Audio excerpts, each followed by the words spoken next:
성경적 소그룹인 이 목장에 대해서, 성경적 소그룹에 대해서 말씀을 전하고자 합니다. 왜 우리가 목장으로 전환하고자 하느냐, 그 이유가 될 것입니다. 오늘 짧은 시간에 다 드릴 수는 없지만 중요한 뼈대를 우리 성도들과 함께 나누기를 원합니다. 우리가 지향하는 이 목장 가정교회의 정신은 성경대로 해보자입니다. 성경대로 해보자. 성경이 그렇다면 그렇고 성경이 아니라면 아니고, 성경이 가면 가고, 성경이 말하면 말하고, 성경이 서면 우리도 서자. 사실은 고신교회들이 지금 많이 일어나고 있습니다. 왜냐하면 고신 정신과 똑같죠. 우리 고신 목사들은 말씀 앞에 그냥 엎드리는 것이죠.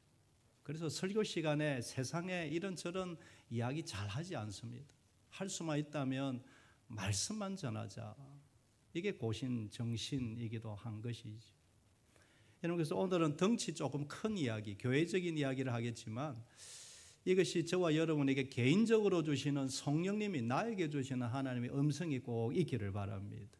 그래서 하나님이 나에게 뭐라고 하시는지를 좀 잘 들으시면 좋겠습니다. 지금 이 시대는 영적으로 참 어려운 시대입니다. 앞으로 갈수록 교회의 영성과 거룩성은 점점 더 어려운 시대가 될 것으로 예상이 됩니다.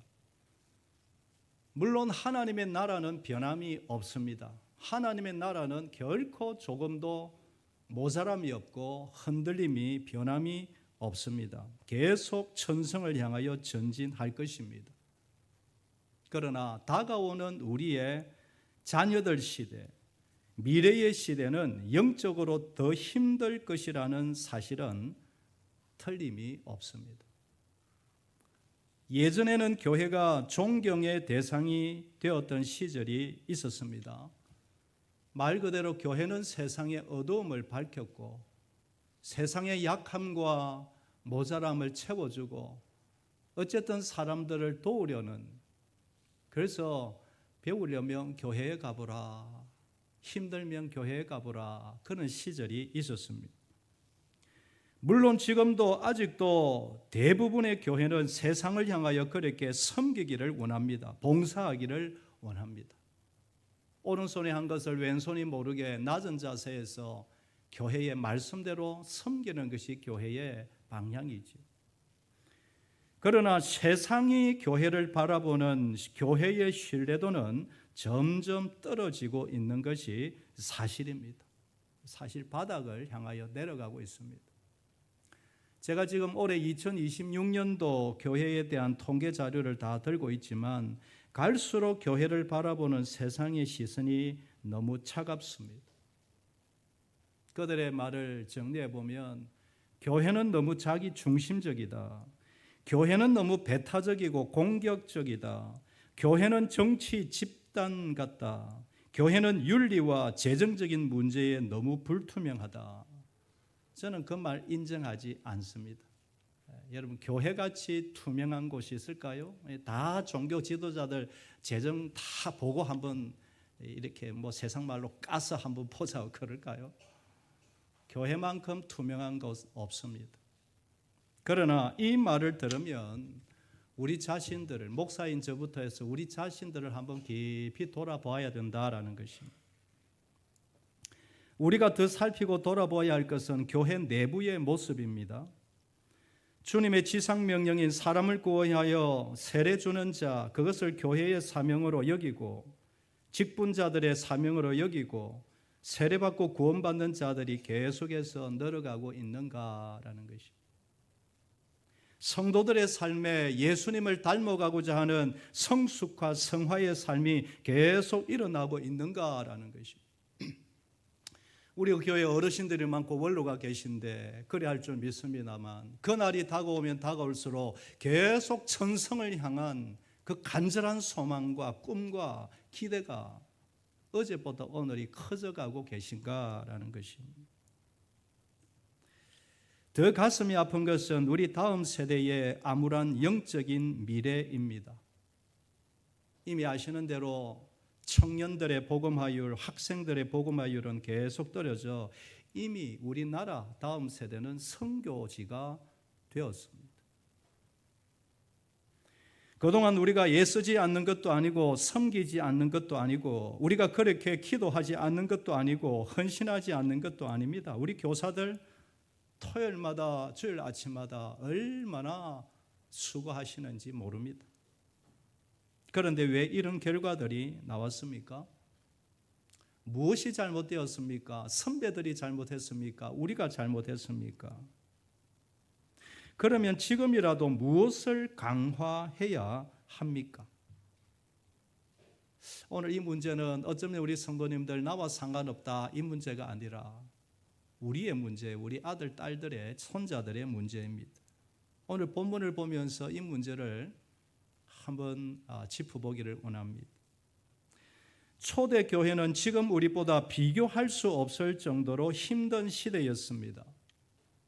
그러나 그들은 대사회적으로 어떻게 그렇게 찬사와 칭송을 그들이 받을 수 있었을까라는 것입니다. 핍박의 시대, 고난의 시대, 직장에서 쫓겨나는 시대, 예수 믿는다고 집안 사회로부터 도태되는 그런 시대, 사회적으로 약자요 소수였던 그들이 어떻게 그렇게 칭송받으며 날마다 구원 얻는 사람을 날마다 더해지는 은혜가 있었을까라는 것이죠. 답은 한 가지입니다. 분명합니다. 그들은 하나님이 원하시는 방법대로 살았다 이것이. 하나님이 원하시는 방법대로 교회를 이루어가고 하나님이 원하시는 방법대로 신앙생활을 끝까지 지속적으로 해나갔다라는 것입니다. 그러면 무엇이 하나님의 원하시는 방법이고 무엇이 성경적입니까? 우리는 어떤 신앙생활을 그러면 지향을 해야 할까요? 오늘 본문을 다시 한번 살펴보겠습니다. 42절 우리 한번 다 같이 한번 읽어볼까요? 시작. 그들이 사도의 가르침을 받아 서로 교제하고 떡을 떼며 오로지 기도하기를 힘쓰니라. 이 부분은 저는 수십 번, 수백 번도 더 들었던 말씀입니다. 사실은 우리의 믿음의 선배들도 이 말씀 중심으로 교회를 세워왔고 그렇게 신앙생활 안 한 것은 아닙니다. 이 한 절 속에 바른 신앙생활의 본질이 거의 다 들어있다고 봅니다. 가르침을 받아 서로 교제하고 떡을 떼며 오로지 기도하기를 힘쓰니라. 말씀 훈련과 서로의 깊은 교제와 합심 기도가 끊이지 않았다라는 것입니다. 46절을 보시면 날마다 마음을 같이하여 성전에 모이기를 힘쓰고 집에서 떡을 떼며 기쁨과 순전한 마음으로 음식을 먹고. 거기서 우리가 한번 주목하기를 원하는 것은 집에서 떡을 떼며 그들은 정기적으로 집에서 모여서 거기서 나눔과 제자로 예수의 제자로 키워지는 훈련이 그 속에서 잘하든 못하든 그 속에서 일어났다, 계속되었다라는 것이. 매주 집에서 모여 떡을 떼며 교제하며 훈련받으며 기도하기에 힘쓴 이것이 바로 우리가 지향하고자 하는 성경적 소그룹의 모습인 것입니다. 제 어릴 때 우리 믿음의 선배들 다 이렇게 살았습니다. 그래서 구역에서 모여서 뜨겁게 기도하고 있으면 저 윗동네에서 뛰어왔죠. 불 났다라고 뛰어왔는데 불이 안 났죠. 그건 무슨 불입니까? 성령의 불이었죠.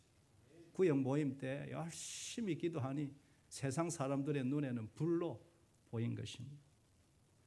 저는 이것이 다시 회복되지 않고서는 한국 교회의 희망이 있겠는가라는 것입니다. 가정교회에서는 이런 소그룹 형태를 목장이라고 명칭하는 것입니다. 죄송하지만 오늘 짧은 시간에 다 설명할 수는 없지만 몇 가지, 그러면 목장이 뭐냐, 뼈대에 대해서 뼈대로 한번 살펴보고자 합니다. 첫째로 목장은 사랑의 가족 공동체입니다. 가족 공동체입니다. 영적인 가족 공동체입니다. 47절에 보면 주께서 구원받는 사람을 날마다 더하게 하시니라. 이것이 목장 모임의 목표이지요. 목장은 단순히 친교 모임이 아니라 사람이 살아나는 곳, 영혼 살리는 분명한 목적을 가진 것이 바로 소그룹 목장입니다. 그런데 셀처럼 전도만을 목적으로 하지 않습니다. 목장의 중요한 것은 끈끈한 가족 사랑입니다. 이제는 주 안에서 아버지의 뜻대로 행하는 자라야 형제요, 자매요, 내 어머니요, 내 아버지라. 먼저 영적 가족 사랑이 선행되어야 합니다. 여러분, 부부가 서로 사랑하면 자연스럽게 아기가 태어나듯이 목장이 그렇습니다.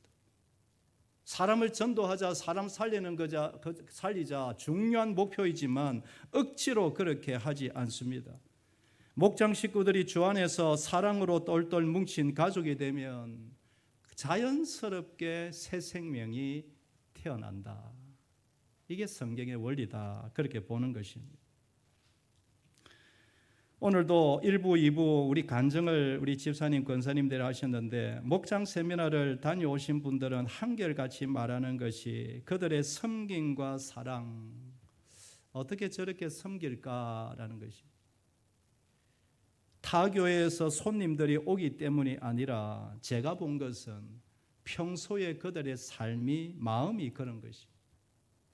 3년, 5년, 7년, 10년 그렇게 목장을 하다 보니 그냥 자연스럽게 문화가 되어버린 것입니다. 가정교회가 무르익으면 교회의 문화가 서로 섬기고 나누고 사랑하는 것이 기본이 되어버립니다. 서로를 향하여 천사라고 부르는 그런 마음으로 가족 이상으로 그렇게 섬기는 것입니다. 가족도 일가 친척도 그렇게 섬길 수 없는데 하나님의 영적인 가족을 그렇게 아끼고 섬기는 것입니다. 그런 모임이 되면 믿지 않는 사람이라도 누구든지 와서 즐거운 모임이 될 수가 있죠. 예수님 믿지 않아도 누구든지 그 목장에 초대를 할 수가 있는 것입니다. 그래서 목장의 특징은 교회는 나오지는 않지만 목장에는 얼마든지 올 수가 있는 것입니다. 그래서 교회에서 예배드리는 숫자보다 목장에서 모이는 사람들의 숫자가 더 많다. 그런 말이 나오는 이유가 거긴 것입니다. 한 교회에서 예배드리는 예배 시간의 수가 작년이 100명이 모인다면 목장에 모이는 수는 110명, 120명이 되는 교회도 있는 것입니다. 지금 한국 교회 내에 이런 체계, 이런 분위기의 교회가 여러분 어디 있을까요? 그런데 이런 교회들이 계속해서 일어나고 있다는 것입니다. 더 중요한 것은 이런 사랑의 가족 모임을 보고 자라는 우리 아이들, 청소년, 학생들의 모습입니다. 여러분, 그들도 아버지, 어머니가 매주마다 그렇게 모여서 하니 그들도 자기의 목장을 만듭니다. 부모님이 거실에서 모여서 기도하고 찬송하며 그렇게 서로 모임을 할 때 옆방에서 그들도 형님이 목자가 되고 언니가 목자가 되어서 서로의 감사 제목을 나누고 기도 제목을 나누고 거기에 믿지 않는 다른 친구들도 우리 목장에 가보면 맛있는 것 많다. 하나 둘씩 모여드는 것입니다. 그렇게 3년을 배우고 5년을 배우고 10년을 지나고 나면 청년이 되어서도 자연스럽게 그렇게 되는 것입니다. 제가 확인한 것은 목장의 가장 큰 특징은 다음 세대가 영적으로 건강하게 자란다. 건강하게 자란다. 반드시 건강해진다라는 것입니다. 앞으로 목장 세미나 가시는 분들이 이제 계속 가실 터인데 다음 세대에 대해서 꼭 확인해 보십시오. 한번 관찰해 보시고 중고등부는 어떠하며 유초등부는 어떠하며 청년들은 어떠하며 어떤 영향력을 주고받고 있는지 아이들이 어떤 아이들로 자라가는지. 그러므로 우리가 지향하는 목장은 단순한 조직, 단순한 교제, 모임을 넘어서서 사랑이 충만한 가족 공동체다. 영적인 가족 공동체다. 여러분, 두 번째 목장은 치유와 회복의 공동체입니다. 어디서 해결할 수 없는 문제가 목장 속에서 치유되고 대부분 회복되는 그 소그룹을 꿈꾸는 것입니다. 서로 떡을 떼며 교제하며, 이 말은 단순한 말이 아닙니다. 단순한 식사 자리가 아닙니다. 밥은 중요하지 않습니다. 서로의 삶을 나누며 서로의 아픔까지도 공유하는 영적인 가족이 된다는 것이. 여러분, 우리 사람은, 하나님이 우리 사람을 만드실 때 우리 사람은 기본적으로 대화를 하며 마음을 나눌 때에 대부분의 마음의 치유가 일어납니다. 저는 심리학 전공은 아니지만 관심이 있어 이런저런 책을 보는데 정신의학계에서도 대화치료법을 많이 강조하죠. 자신의 억압된 감정 속에 있는 상처, 정서적인 긴장, 스트레스, 대화로 얼마든지 치료가 된다라는 것입니다. 미국의 심리학자 칼 로저스는 인간 중심 치료를 창시한 사람인데, 관계와 공감이 사람을 변화시킨다 주장을 했습니다. 사람은 고쳐지는, 억지로 약을 먹고 그것도 필요하지만 억지로 고쳐지는 존재가 아니라 사랑을 받을 때, 이해를 받을 때, 공감을 할 때, 누군가가 나가 따뜻하게 포용해 줄 때 사람은 스스로 회복된다. 저는 이것이 성경적이라고 믿습니다. 하나님이 회복력을 우리에게 다 심어주셨어요. 사랑받고 공감받고 내 말에 마음이 통하는 이런 사람과 대화하면 스스로 회복해. 그러면 함께 기도하면 회복의 능력이 일어나는 것입니다. 자신의 이야기를 들어주고 공감해주고 같이 기뻐하고 같이 울어주는 모임. 여러분, 지금 이 시대에 그런 모임이 있을까요? 사람들이 마음에 충족이 안 되니 술을 마시고 노래방에 가고 이런저런, 여러분 그런 게 세상 사람들 다 필요 없다가 아니라 자꾸 엉뚱한 데서 회복을 찾으려고 하는 것입니다. 요즘 다른 이야기지만 상담 전문가들 가서 진지하게 대화를 나누면 1시간에 최소 10만 원, 20만 원, 권위 있는 사람하고 1시간 대화하는데 30만 원 이상을 줘야 합니다. 그러나 목장에서 얼마든지 그런 치유와 회복이 일어나는 성경적 소그룹. 그러므로 목장은 서로의 마음을 나누고 성령 안에서 서로 치유하며 함께 기도함으로 서로 살리는 모임이다. 그런 모임을 우리가 함께 꿈꾸기를 원합니다. 마지막 한 가지는 뜨겁게 기도하고 응답을 경험하는 공동체가 바로 목장입니다. 초대교회는 기도하는 공동체였다고 성경은 분명히 말씀합니다. 기도에 힘쓰니라, 오로지 기도에 힘쓰니라 기사와 표적이 많이 나타나니. 형식적인 기도가 아니라 하나님이 나에게 맡겨주신 내 영적인 가족이다라고 여겨지면 그 가족을 살리는 뜨거운 성령의 마음을 부어주십니다. 그러면 간절한 기도가 모임마다 일어나는 것이지. 집에 모여 서로를 축복하며 아픔을 나누고 질병을 위해서 간절히 기도합니다. 그리 할 때 실제로 기도 응답의 능력을 목장 식구들이 경험하는 것입니다. 야, 목장에 내어놓고 한 주, 두 주, 한 달, 두 달 기도하였더니 기도가 실제로 응답이 되구나. 그것을 경험하게 되면 더 같이 기도하고 싶어지는 것입니다. 여러분, 오늘 간증을 우리가 들었는데 목장 세미나를 다녀오면 목장 지향적인 그런 교회는 간증하는 시간이 많습니다. 저도 처음에 의아했습니다. 왜 저렇게 할 말이 많을까? 억지일까? 뭘까? 가정교회의 특징은 매 주일마다 예배 시간마다 간증이 있다는 것입니다. 어떨 때는 예배 시간이 1시간이면 앞에 간증 시간이 30분, 40분, 50분이 넘어갑니다. 예배 시간이 2시간이 걸립니다. 하나님의 은혜를 받으니 할 말이 많고 받은 은혜의 체험이 있으니 서로 나누니 서로가 은혜가 되고, 나도 저렇게 하나님의 은혜를 경험했으면 그런 바람들이 서로에게 일어나는 것입니다. 여러분, 정리를 해보겠습니다. 목장 모임은 단순한 교제의 모임이 아니라 영적인 가족 공동체다.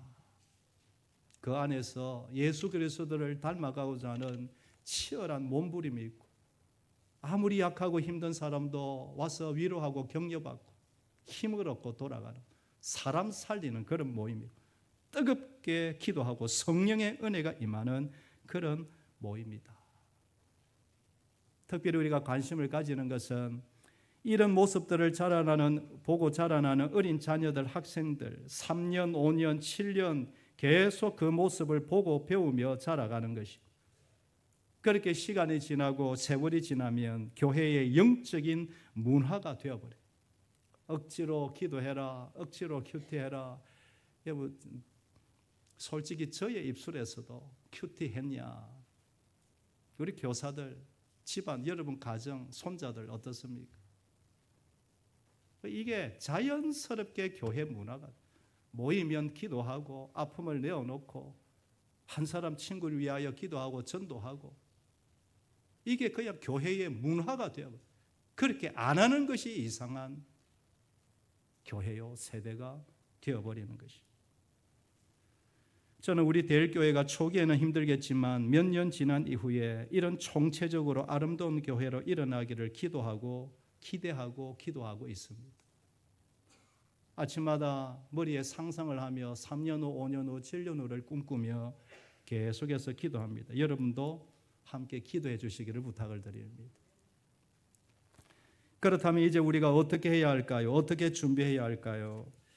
우리 교회는 사이즈가 있기 때문에 급하게 하지 않으려고 합니다. 여러분, 큰 데가 갑자기 턴을 하면 침몰될 수도 있죠. 우리 교회는 어르신들도 있고 원로도 계시기 때문에 모두가 함께 기도하면서 계속해서 성경적인 교회, 성경적인 속으로 하나님이 원하시는 교회가 뭘까? 계속해서 같이 배우기를 원합니다.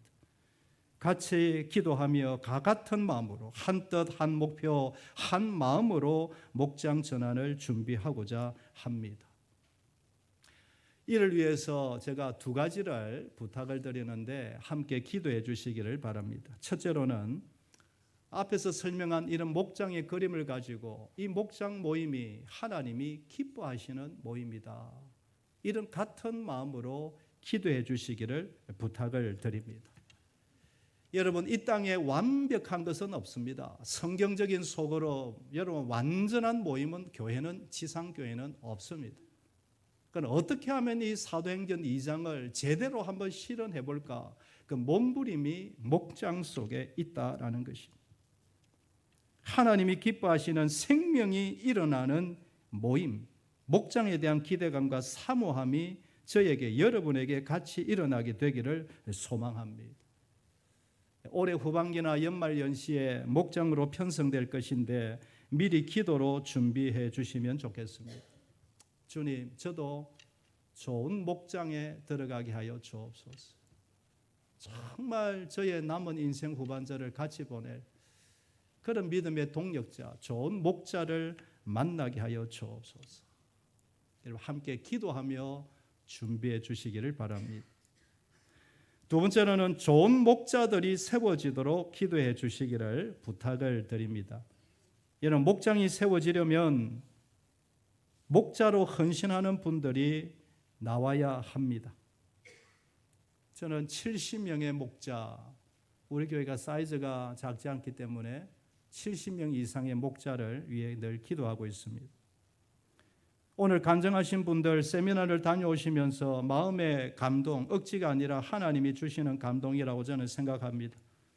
부족하지만 제가 목자가 되어서 목장을 섬겨보겠습니다. 저의 남은 인생 은퇴하기까지의 저의 남은 시간을 영혼 살려 제자 만드는 그런 사명자로 한번 살아보겠습니다.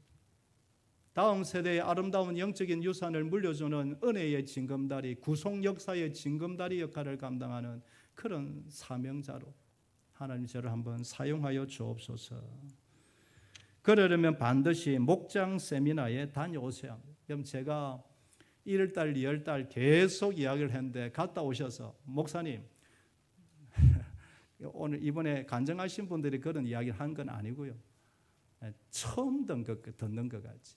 그러니까 엄마 이야기는 귀에 잘 안 들립니다. 그런데 옆집 아주머니 이야기가 하면 귀에 쏙쏙 들어오죠. 제가 아무리 여기서 목장의 이야기를 해도 우리 성부님들은 긴가민가할 것입니다.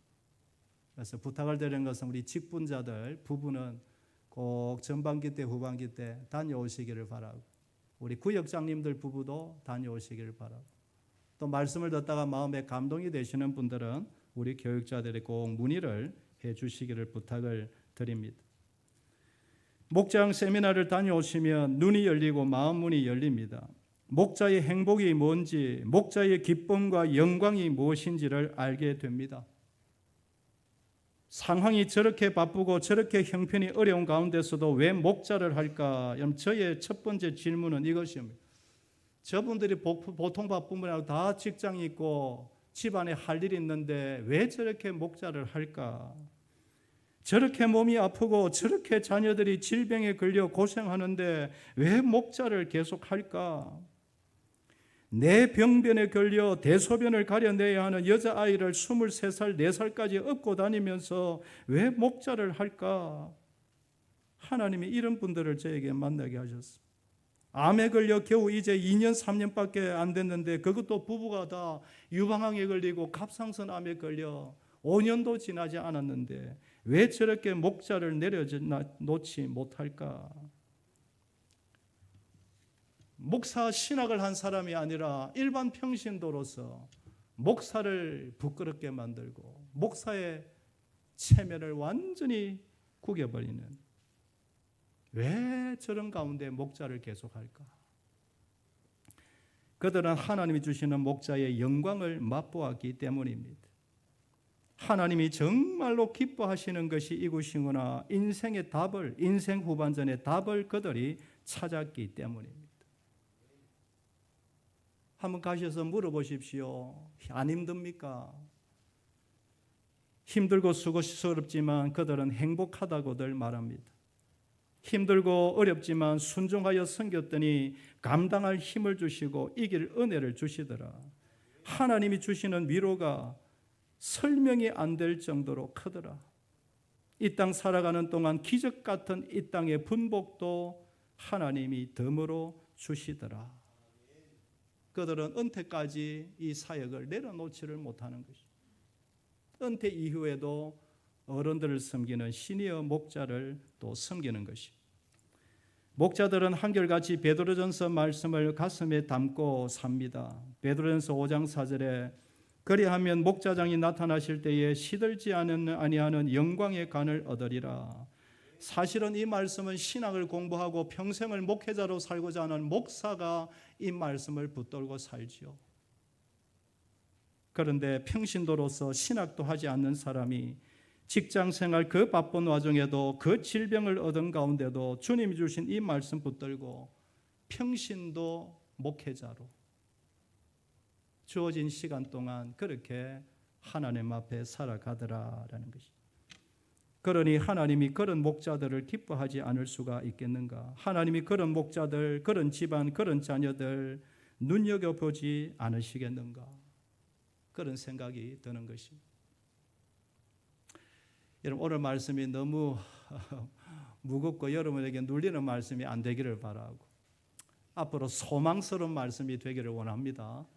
꿈이 그려지고 소망이 있고 그래 한번 뭔지 모르지만 해보자, 이런 기대감이 일어나는 말씀 되기를 원합니다. 말씀을 정리합니다. 원하고 소원하기는 우리 교회가 앞으로 새 생명의 역사가 계속 일어나는 아름다운 교회 되기를 소망합니다. 무엇보다도 3년, 5년, 7년, 10년 이후에 아름다운 영적인 문화를 다음 세대에 물려주어 억지가 아니라 자연스럽게 아이들이 신앙 안에서 성장하고 예수 닮아가는 이런 문화를 물려주는 그런 우리 대일교회 되기를, 이게 초석이 되는, 오늘 오신 분들은 기도의 초석, 마음의 초석 함께 하나 되어 달려가시는 저와 여러분들 다 되시기를 주의 이름으로 축복합니다. 기도하겠습니다.